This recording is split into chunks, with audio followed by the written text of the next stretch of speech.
Hello everyone, welcome to nursing विज्ञान। आज का हमारा टॉपिक है ब्लड ट्रांसफ्यूज़न। वीडियो को एंड तक देखिए और वीडियो अच्छी लगेगी तो प्लीज़ लाइक करिए, शेयर करिए और सब्सक्राइब करना ना भूलें। हमें भी मोटिवेशन मिलेगा और हम भी आपके लिए और अच्छे से अच्छे वीडियो टॉपिक्स लेकर आएंगे। तो चलिए शुरू करते हैं। सबसे पहले हम डेफिनेशन देखते हैं। क्या है डेफिनेशन ब्लड ट्रांसफ्यूज़न की? Blood transfusion BT is process where blood and their components are administered to client। Blood transfusion एक प्रोसेस है जहां हम पेशेंट को ब्लड या फिर उसके कंपोनेंट्स को एडमिनिस्टर करते हैं। अब कंपोनेंट्स की बात करें तो क्या कंपोनेंट्स है वो देख लेते हैं। कंपोनेंट्स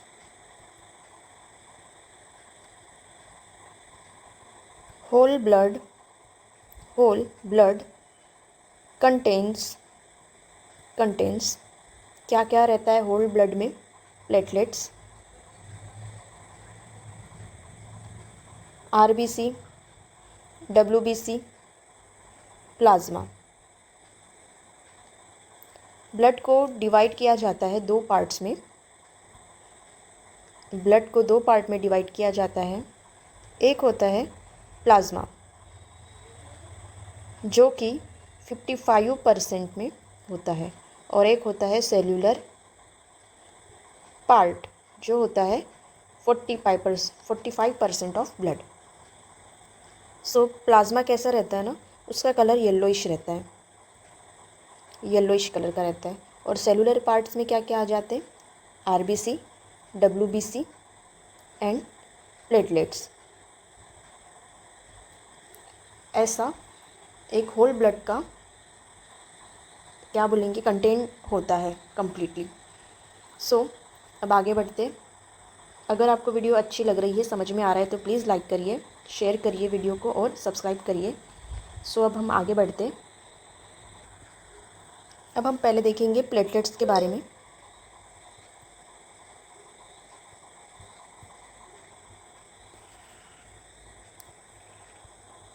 प्लेटलेट्स का क्या फंक्शन होता है? Help in blood clotting. Platelets क्या करते हैं? ब्लड क्लॉट करने में हेल्प करते हैं। और स्पेशली कौन सा क्लॉट? वाइट क्लॉट फॉर्मेशन करते हैं वो।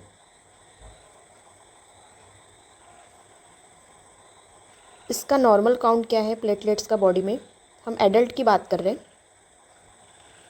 नॉर्मल काउंट है 1.5 to 4.5 लाख पर mm³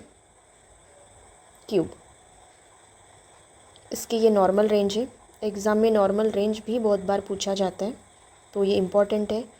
फंक्शन इम्पॉर्टेंट है प्लेटलेट्स का। जब ये नॉर्मल रेंज से कम हो जाता है, लेस देन 1.5 कम हो जाता है, तो उस टर्म को हम क्या बोलते हैं?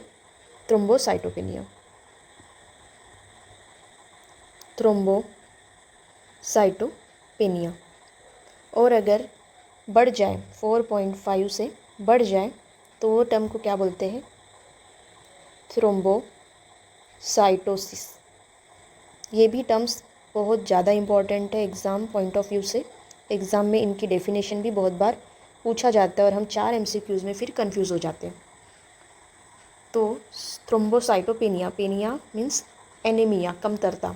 जब भी ये लास्ट में पेनिया लगेगा मीन्स उसकी कमतरता हो रही है, तो ऐसे तरीके से ध्यान रखना है। प्लेटलेट्स के इंडिकेशंस क्या है वो देख लेते हैं। कब हमें पेशेंट को प्लेटलेट्स लगाने की नीड पड़ेगी? तो कब पड़ेगी? जब प्लेटलेट्स काउंट कम हो जाएगा, मीन्स थ्रोम्बोसाइटोपेनिया। तो फर्स्ट है थ्रोम्बोसाइटोपेनिया। और कब ज़रूरत पड़ेगी? थ्रोम्बोसाइटोपेनिया डेंगू में देखा जाता है। प्लेटलेट्स काउंट कम हो जाता है। तो यहाँ से भी क्वेश्चन कभी पूछ सकता है थ्रोम्बोसाइटोपेनिया कहाँ देखा जाता है, तो डेंगू में स्पेशली रहता है। और कब नीड पड़ेगी प्लेटलेट्स लगाने की? कीमोथेरेपी में, bone marrow depression, bone marrow depression, blood cancer, ये इंडिकेशंस है प्लेटलेट्स के। यहाँ तक अगर आपको समझ में आ गया होगा तो प्लीज़ लाइक करिए और चैनल को सब्सक्राइब करिए। अब हम आगे बढ़ते हैं।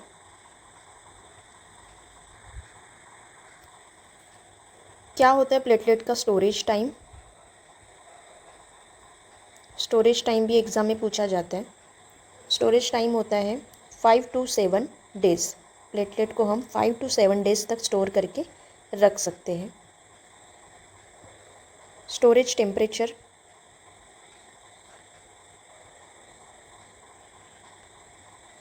स्टोरेज टेम्परेचर होता है 22 to 24 डिग्री सेल्सियस। ये क्या है? रूम टेम्परेचर पे हम उसको स्टोर करके रख सकते हैं। यहाँ से भी क्वेश्चन पूछ सकता है, इम्पॉर्टेंट है। प्लेटलेट्स का ट्रांसफ्यूज़न टाइम कितना होना चाहिए? जब हम पेशेंट को प्लेटलेट्स लगा रहे हैं तो कितनी देर में वो जाना चाहिए? बहुत इम्पॉर्टेंट है। ट्रांसफ्यूज़न टाइम कितना रहेगा? 15 to 30 minutes. Very very important, note कर लो, यहाँ से क्वेश्चन बनता है।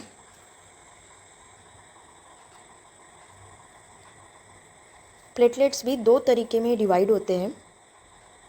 प्लेटलेट्स दो तरीके में डिवाइड हो गए, उसे हम दो टाइप्स में दे सकते हैं। तो पहला है RDP। RDP means random donor platelet, random donor platelets. Next है second one SDP। SDP means single donor platelet, single donor platelets.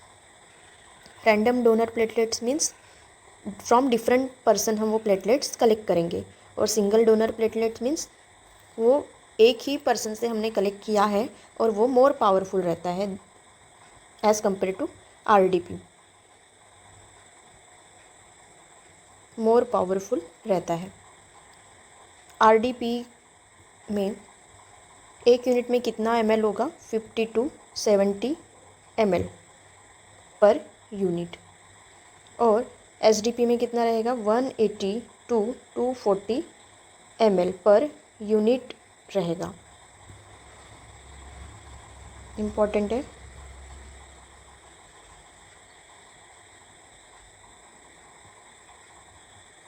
अब मोर पावरफुल बोला है तो एक यूनिट SDP सिंगल डोनर प्लेटलेट में अगर एक यूनिट दिया जाए तो कितना प्लेटलेट्स इंक्रीज़ होगा? 40,000 to 50,000 पर mm³ प्लेटलेट्स इंक्रीज्ड होंगे। अगर पेशेंट को हम एक यूनिट लगा रहे हैं SDP तो 40 to 50,000 इंक्रीज़ होंगे प्लेटलेट पर mm³। और अगर हम RDP लगाएंगे तो कितने से इंक्रीज़ होगा? 5,000 to 10,000 पर mm³ प्लेटलेट्स इंक्रीज़ होंगे। ये भी इम्पॉर्टेंट है, हर एक पॉइंट इम्पॉर्टेंट है, तो आप जब ये वीडियो देखें तो साथ में नोट करते जाएं। नोट कर लीजिए, एक पॉइंट है, 1 unit SDP single donor platelet is equal to 6 unit of RDP। एक यूनिट SDP के बराबर है 6 यूनिट RDP। प्लेटलेट्स के लिए कौन सा प्रिजर्वेटिव यूज़ किया जाता है? एंटीकोएगुलेंट जो प्रिजर्व करने के काम आता है, कौन सा किया जाता है? तो वो भी देख लेते हैं।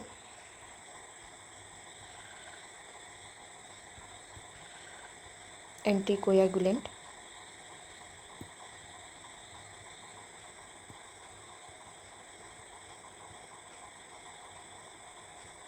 कौन सा रहता है?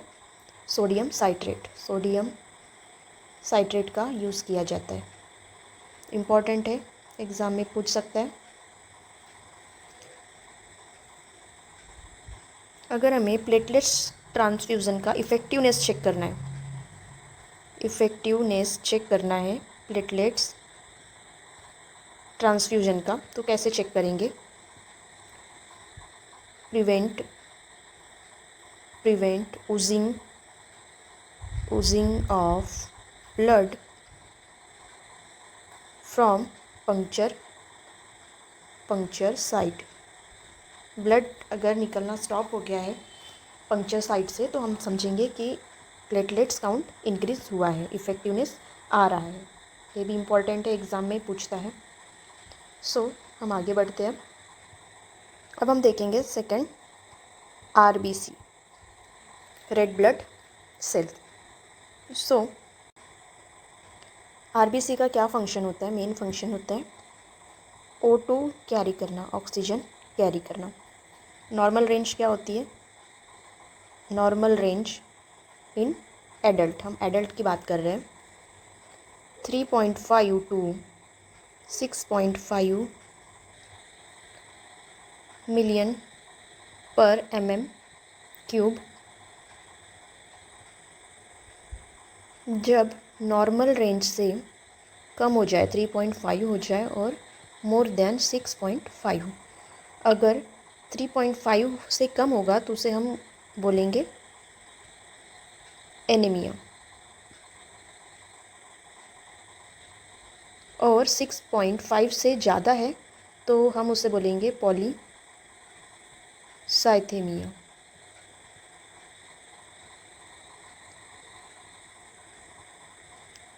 One unit of RBC is equal to 250 ml। कितना होता है? 250 ml होता है। एक यूनिट RBC में 250 ml का अमाउंट होता है। स्टोरेज टेम्परेचर रहेगा,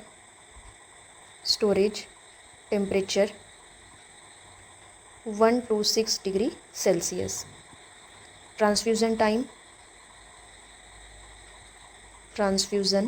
टाइम कितना लगेगा RBC एक यूनिट चढ़ने में, पेशेंट को देने में? 2 to 4 आवर्स। टेम्परेचर भी इम्पॉर्टेंट है, ट्रांसफ्यूज़न टाइम इम्पॉर्टेंट है। मैक्सिमम स्टोरेज टाइम कितना रहेगा? मैक्सिमम स्टोरेज टाइम RBC को हम कब तक रख सकते हैं? तो 35 to 42 डेज़ तक। इम्पॉर्टेंट है, क्वेश्चन आ चुका है। Maximum storage time. कौन सा प्रिजर्वेटिव यूज़ किया जाता है? प्रिजर्वेटिव RBC के स्टोरेज में कौन सा प्रिजर्वेटिव यूज़ किया जाता है? इस पर भी क्वेश्चन आ सकता है। CPDA क्या है इसका फुल फॉर्म?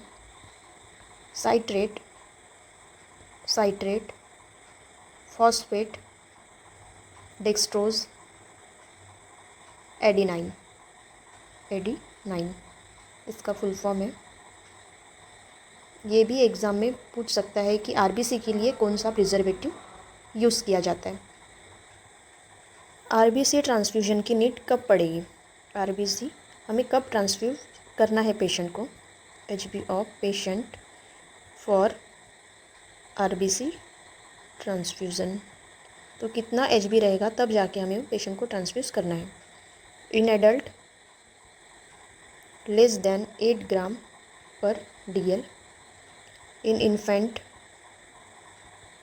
लेस देन 12 ग्राम पर DL। हीमेटोक्रेट वैल्यू कितनी रहेगी? लेस देन और इक्वल टू 30% एडल्ट में। ये भी क्वेश्चन पूछ सकता है कंडीशन, कि कौन सी कंडीशन में आप प्रेफर करोगे RBC ट्रांसफ्यूज़ करना। तो ये भी एग्ज़ाम पॉइंट ऑफ व्यू से इम्पॉर्टेंट है। अगर आपको इस क्लास के नोट्स चाहिए, पीडीएफ चाहिए, तो आप हमारा टेलीग्राम चैनल ज्वाइन करिए, वहाँ पर आपको इसका पीडीएफ मिल जाएगा।